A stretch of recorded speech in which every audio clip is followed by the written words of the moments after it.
Olá, estamos começando mais um programa Nosso Direito, hoje nos nossos estúdios, recebendo a presença do professor da Uniara e promotor de justiça, o Raul de Melo Franco. Ao meu lado também o professor João Batista Galhardo Júnior, nessa parceria da TV Uniara com o curso de Direito aqui da própria Uniara.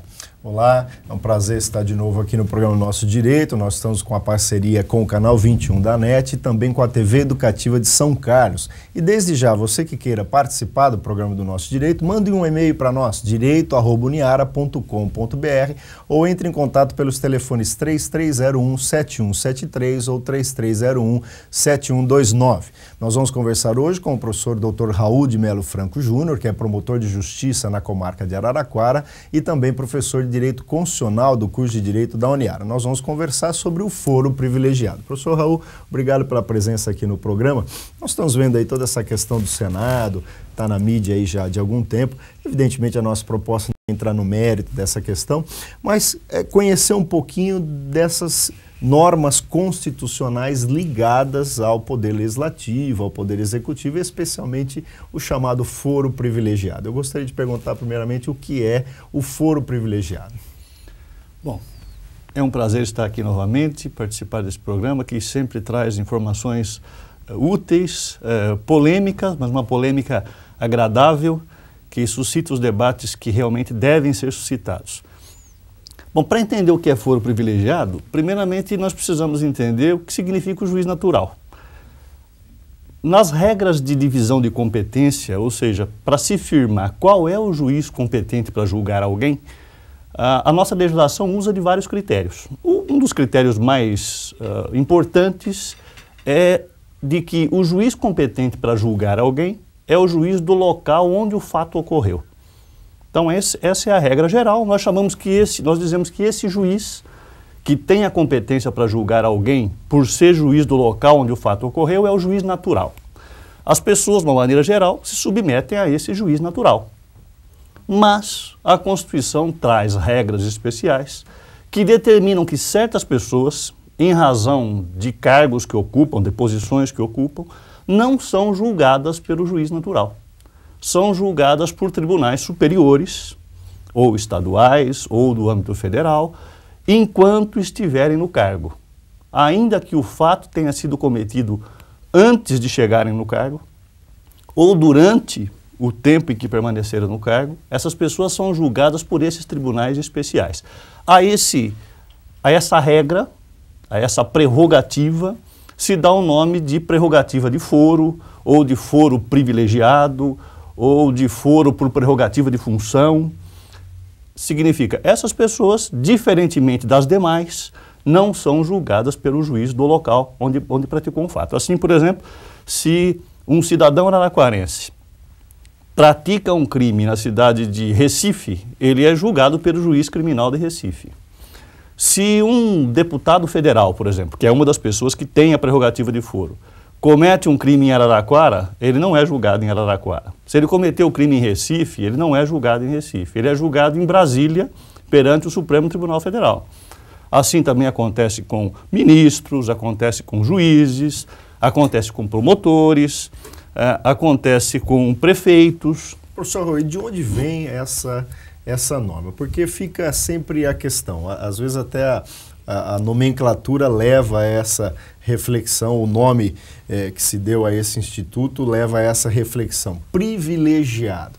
Passa a ideia de que essas pessoas são mais importantes do que o cidadão comum. Nós estamos, repito, vendo aí toda uma crise na questão política brasileira e há sempre um questionamento, principalmente da população de forma em geral, por que eles são melhores do que nós, enfim. De onde vem essa regra, da sua importância? Por quê? Veja bem, nós tivemos uma matriz, uma origem imperial. O Brasil nasceu monarquia, não nasceu república, como os Estados Unidos, por exemplo, que nasceu república. O Brasil nasceu monarquia. E na monarquia, essa diferenciação entre nobre e plebeu, entre senhor e vassalo, entre rico e pobre, é uma diferenciação até natural. Era natural, né? Admitida. Até prestigiada, com títulos nobiliárquicos, por exemplo. Então nós já nascemos num sistema que via isso com uma certa naturalidade. Mas, por irônico que possa parecer, a Constituição do Império tinha pouquíssimos casos de prerrogativa de foro, 5 apenas. Mas a primeira Constituição republicana, a Constituição de 1891, já aumentou esse número de hipóteses e hoje nós temos mais de 20 hipóteses. Isso significa milhares de pessoas que, por ocuparem certos cargos, têm essa prerrogativa. Sempre há um debate, uma discussão, se isso não ofende o princípio republicano. Porque numa república, pensa-se que a base é da igualdade de todos, é o princípio da isonomia, da igualdade. Portanto, numa república, não tem sentido distinguir, diferenciar ricos e pobres, senhores e vassalos, patrícios e plebeus, fortes e fracos. A todos, numa república, o direito irmana, nivela, portanto, deveria haver perante a república uma igualdade. E é paradoxal que, num país que adotou o modelo republicano e nunca mais se afastou dele, desde 1891. Apesar de um plebiscito que ocorreu tempos atrás, mas o princípio republicano nunca foi. Né? Até se pensou na mudança do parlamentarismo, presidencialismo, mas da república nunca se afastou. Né? Nós não escolhemos, ainda quando tivemos a oportunidade de escolher a monarquia preferiu optar pela república. E a manutenção do sistema republicano não impediu que esses casos se proliferassem, aumentassem. E, com frequência, o Supremo Tribunal Federal tem se deparado com tentativas de aumentar ainda mais. Por exemplo, estendendo essas prerrogativas para ex-autoridades. Para quem já cessou o mandato. Justamente. Para o ex-deputado, para o ex-senador, para o ex-presidente. Pelo menos nas hipóteses em que o que ele praticou durante o exercício do mandato. Nós tivemos aí durante vários anos, mais ou menos de 1992 a 1995, um debate sobre isso. Depois isso voltou, agora mais recentemente em 2002, com uma tentativa de estender foro privilegiado também em matéria civil, não só para casos criminais. Tem sempre alguém tentando aumentar essas hipóteses. Isso é sinal evidente de que essa regra é uma regra vantajosa, uma regra que beneficia quem dela é beneficiado. Agora, professor, a questão também, já que a Constituição prega aí a igualdade, como que fica a população? Que a população, de uma maneira, ela não enxerga, digamos, o lado de quem está lá, ela quer cobrar. Como que fica essa questão? Olha, veja bem, hoje a Constituição Federal, desde o seu texto original, já prevê essas hipóteses de prerrogativa de foro. Portanto, a mudança disso exigiria uma nova Constituição. Questiona-se até se seria possível alteração disso por emenda à Constituição. Nós adotamos na prática e de maneira anacrônica casos que são de modelo aristocrático, não de modelo republicano. Numa república que não deveria aceitar distinção entre cidadãos, sejam eles ocupantes de cargos ou não, nós optamos, que eu digo, o Constituinte brasileiro. A Constituição de 88 colocou isso e não foi só de 88. Todas as Constituições, a partir de 1891, adotaram casos, em maior ou menor número, de prerrogativa de foro. Nós aceitamos, e continua, portanto, vigente no Brasil, e não há como derrubar isso por uma decisão judicial, nós aceitamos essa distinção. Hoje alguns até defendem fervorosamente a manutenção disso. Já há proposta para estender prerrogativa de foro a vereador, que hoje não tem. Os vereadores não têm essa prerrogativa, mas já há proposta para que tenham. Sim. Já há previsão, além da previsão da Constituição Federal, existem previsões nas Constituições estaduais de prerrogativa de foro perante o Tribunal de Justiça do Estado. Governador, secretário. Então imagine o número de hipóteses que nós temos, considerando as 27 unidades da federação. Os 26 estados, mais o Distrito Federal, todos eles criando hipótese de prerrogativa de foro, e mais aquelas que já estão na Constituição Federal. Pois é. Inclusive, inclusive nós fomos saber a opinião da população para saber se eles sabem o que é realmente o foro privilegiado e para saber também o que eles estão achando de toda essa situação. Afinal de contas, vai mudar ou não vai mudar? Confira aí. A senhora sabe o que é foro privilegiado? Não. Não? Não. Não, bem. Não sei, faço nem ideia. Não sei. Privilegiado já está, a própria palavra está dizendo. Privilegiado é aquele que tem privilégio no processo. O senhor sabe o que é foro privilegiado? Não sei mesmo. É um benefício que político, por exemplo, tem, não é? Em caso de crime, em caso de investigação, essas coisas. A senhora sabe o que é foro privilegiado? Não. Não. Não sei. Privilegiado? Não sei. O foro privilegiado trata aquele foro específico para aqueles que são deputados, juízes, que em vez de serem julgados em primeira instância, como as outras pessoas, acabam sendo julgados no Tribunal de Justiça, para o caso dos juízes, dos vereadores, né? Acabam sendo julgados em segunda instância. A senhora acha que há justiça para quem está no poder, para quem comete algum crime? Acho que não há, não. Quem está no poder, não tem justiça nenhuma. Para quem é culpado, sim. Para quem está no poder, eu acho que não. Eles tomam a atitude que eles querem, fazem o que bem entender. Ninguém pune ninguém. Não tem punição para eles, não. Não tem punição, né? São todos corruptos. A gente está vendo agora, né? No Congresso lá, o que está acontecendo, né? Eles fazem, deitam e rolam e fica por isso mesmo. Bom, professor, podemos ver que poucos sabem o que é o foro privilegiado, mas muitos reclamam da mesma maneira. O que fazer para esclarecer a população de uma maneira melhor? É só o caráter informativo, realmente, porque a mudança disso é alguma coisa muito remota, né? Nós só poderíamos mudar isso talvez com uma nova Constituição e com uma mudança política muito grande. O que eu acho que no atual cenário e nas próximas décadas, acho que dificilmente ocorrerá no Brasil. É alguma coisa de difícil alteração. Mesmo aqueles deputados ou senadores, para usar as figuras mais comuns que usam na prerrogativa de foro, mesmo aqueles que dizem eu vou abrir mão dessa prerrogativa, isso é simplesmente um discurso vazio, oco, porque eles não podem abrir mão dessa prerrogativa. Não é uma prerrogativa deles, é uma prerrogativa do cargo, do legislativo. Portanto, ainda que ele diga eu quero ser julgado por outro juiz, ele não pode. Tá ok, nós vamos para um breve intervalo e já voltamos com o programa Nosso Direito.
Nós estamos de volta com o programa Nosso Direito, recebendo hoje em nossos estúdios o professor da Uniara e promotor de justiça, o Raul de Melo Franco, juntamente com o professor João Batista Galhardo Júnior. Nós estamos falando sobre o foro privilegiado. Professor Raul, perguntaria, existe diferença, o senhor comentou no primeiro bloco, dessa questão da natureza do crime e também da natureza do ilícito, né? Se for civil, não tem foro privilegiado. Por exemplo, uma pessoa que pratica um ato de natureza civil e ele não tem o foro privilegiado, é só para a esfera criminal, é isso? As hipóteses de prerrogativa de foro, que são estritamente as constitucionais, ou estão previstas na Constituição Federal, ou estão previstas na Constituição do Estado, se restringem à matéria penal. A crimes. Então, se for necessário, por exemplo, mover uma ação de responsabilidade civil, reparação de dano de acidente de carro, reparação de dano de um acidente, uma ação de despejo, uma ação de separação judicial, por exemplo, que envolva uma dessas autoridades é o juiz natural da cidade ou do local, o juiz que seria competente para analisar o caso de um cidadão comum. Não há essa extensão de prerrogativa de foro em outras matérias que não sejam matérias criminais, penais. Isso apenas para a hipótese dessas pessoas cometerem crimes ilícitos penais. E eu pergunto, esse sistema agora, o senhor disse, aqueles que se beneficiam, né, desse sistema não vão querer mudar, enfim, é vantajoso a eles. Mas eu pergunto, e para a população, para a cidadania, é vantajoso? Esse sistema realmente é mais rápido, apura melhor? É um sistema que traz resultado, professor Raul? Nós poderíamos imaginar que por serem essas pessoas julgadas diretamente por um tribunal superior, que em tese é um tribunal mais experiente, formado por gente mais experiente, é colegiado e com mais vivência na matéria, esses julgamentos seriam mais rápidos e mais justos, mas isso não é verdade. Na prática, o que acontece? Esses tribunais estão assoberbados, há muita matéria dependente da decisão desses tribunais e, na prática, esses processos acabam sendo empurrados durante o tempo do mandato, ou durante o tempo em que o sujeito acaba permanecendo na função, se não for cargo eletivo, tardam a serem julgados e é muito frequente que no final do mandato, no caso dos cargos eletivos, esses processos retornem para o juiz natural para dar continuidade. Porque terminou o mandato do político. Isso, terminou o mandato político, mas o processo não se encerra porque terminou o mandato. O processo continua, porém não continua mais naquele tribunal privilegiado. Continua perante o juiz comum, agora o réu como um cidadão comum. Continua de onde estava. De onde estava. Um dado talvez seja muito contundente para mostrar essa ineficiência. O Supremo Tribunal Federal, em toda a sua história, nunca condenou um deputado ou um senador. Nunca condenou. Quer dizer, vários foram processados. Nunca condenou. Ou foram absolvidos, ou o processo não terminou enquanto eles eram deputados e senadores e depois esses processos foram remetidos para o juiz natural. Pode ser que perante o juiz natural tenham sido condenados, mas perante o Supremo Tribunal Federal não temos um caso sequer para remédio. Agora, professor Raul, essa questão de remeter o processo para o juiz lá da cidade, para que o nosso telespectador possa entender. Fica a questão, se ele é julgado no Supremo, já que foi o Supremo Tribunal que julgou o último grau de jurisdição do Brasil, etc., me passa a ideia que os recursos ali seriam menores. Agora, se ele é julgado lá no juiz da cidade, pode ter recurso para o tribunal, depois recurso para Brasília. Como é essa questão? Essa é a vantagem de ser julgado por juiz de primeiro grau. Existe a possibilidade de revisão de uma decisão dessa. Aqueles que são julgados diretamente pelo Supremo Tribunal Federal não tem a quem recorrer. A decisão é definitiva, é única e definitiva. Não há recurso, senão embargos para esclarecimento de alguma coisa que foi decidida, mas mais do que isso, nós não temos recurso, não tem uma instância superior, porque nós já estamos diante da última instância. Mas também essa preocupação é a menor, porque, como eu acabei de dizer, sequer julgamento tem ocorrido. Então, passa realmente uma ideia de que esse sistema, que é um sistema previsto na Constituição, é um sistema em prol da impunidade. Precisa ser repensado. Precisa ser repensado. Talvez fosse até razoável que se mantivesse em relação a uns poucos cargos. Vejam que deputados e senadores, por exemplo, até a Constituição de 1969, eram julgados pelo juiz de primeiro grau. Deputados e senadores. E nunca ninguém achou que aquilo fosse um absurdo. O fato do senador ou do deputado estar sendo julgado pelo juiz da cidade. Não se achou que isso fosse anacrônico. Se aceitava. Hoje, isso é impensável em termos políticos de se alterar. E no município, professor Raul, quem tem foro privilegiado no município? No município, basicamente, nos cargos eletivos, só o prefeito. Só o prefeito. Só o prefeito. Secretários municipais não tem. Vereadores não têm. Se praticarem um crime, o prefeito, se vier a praticar um crime... É julgado no Tribunal do Estado. No Tribunal de Justiça. Nós temos situações de crimes de responsabilidade em que o prefeito é julgado pela própria Câmara Municipal. São alguns poucos casos em que o julgamento é feito pela Câmara. E a Câmara também vai poder, no máximo, decretar a cassação do mandato. Não mais do que isso. Não vai poder determinar a prisão, por exemplo, do prefeito. Fora disso, outras autoridades que não são municipais e que trabalham perante o município têm prerrogativa de foro. O caso dos juízes, o caso dos promotores, tem, mas agora não em razão da lei, da legislação municipal. Mas das autoridades municipais, somente o prefeito. E mesmo assim, enquanto durar o mandato. Se o prefeito estiver respondendo a um crime perante o Tribunal de Justiça e vier a findar o seu mandato sem que tenha findado o processo será remetido para o juiz da comarca para que lá continue. Os atos processuais praticados até aquele momento são válidos, mas continua o processo da Lindiete. Independente, então, da esfera, fica sempre essa sensação de impunidade para a sociedade, né? Principalmente nos casos em que estão submetidos ao foro privilegiado. Perante os tribunais de justiça ainda tem sido mais rápido, mas perante o Superior Tribunal de Justiça, perante o Supremo Tribunal Federal, o que nós vemos é uma impunidade total. Bom, a gente agradece a sua presença aqui em nossos estúdios, no programa Nosso Direito, e fica desde já, como é um assunto aí sempre atualizado, para que o senhor volte mais vezes aqui para esclarecer essas dúvidas. Será um prazer, inclusive esse tema, ele arrasta outros que também são prerrogativos, como as imunidades, por exemplo, as imunidades parlamentares, que são tremendamente polêmicas, que alguns dizem que teria terminado e que continuam existindo. Tá, ok. Professor Galhardo, quem quiser também entrar em contato aqui com a redação, com o curso de Direito, pode ficar à vontade. Pode passar o e-mail no direito@uniara.com.br ou pelos telefones 3301-7173 ou 3301-7129. Obrigado, professor Raul. Tá, ok. Nós vamos ficando por aqui. A gente se encontra na programação da TV Uniara.